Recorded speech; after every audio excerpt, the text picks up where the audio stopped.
Praise the lord. చాలామంది ప్రార్థన చేయడానికి వెనకబడుతూ ఉంటారు. మరి కొంతమంది ప్రార్థన చేయడమే మానేస్తారు. మరి ప్రార్థన చేయకుండానే చర్చికి వెళ్ళిపోతూ ఉంటారు. ప్రార్థన చేయకుండానే దేవునికి దగ్గరగా ఉండమని భావిస్తూ ఉంటారు. కానీ మన జీవితంలో ప్రార్థన అనేది ఒక ప్రధాన పాత్ర పోషిస్తుందని మర్చిపోతూ ఉంటాం. ప్రార్థన అనేది దేవునికి ఒక మనిషికి ఉన్న సంభాషణ. ప్రార్థన వల్ల కొన్ని అద్భుతాలు జరుగుతాయి. ప్రార్థన ఒక జీవితాలను మారుస్తుంది.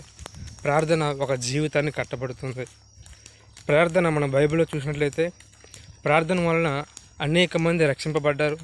ప్రార్థన వలన అనేక మంది చనిపోయిన వారు లేవబడ్డారు. ఇప్పుడు మన జీవితాలకు వచ్చినట్లయితే మనం ప్రార్థన చేయకుండా ఇప్పుడు మనం చర్చిలోకి వెళ్ళి ప్రార్థన చేసేది వేరు, పాస్టర్తో ప్రార్థన చేయించుకున్నది వేరు. మన పర్సనల్గా మన వ్యక్తిగతంగా ప్రార్థన అనేది చాలా ఇంపార్టెంట్. నీ వ్యక్తిగత ప్రార్థన అనేది రహస్యంగా ఉండాలి.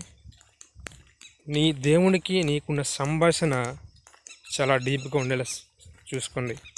దయచేసి ప్రార్థన ఎవరు కూడా నెగ్లెక్ట్ చేయొద్దు. ప్రార్థన వల్ల ఎన్నో అద్భుతాలు జరుగుతాయి, సమస్యలు తీరుతాయి. మీ యొక్క ప్రార్థన మీ జీవితాన్ని నిలబెడుతుంది. Thank you.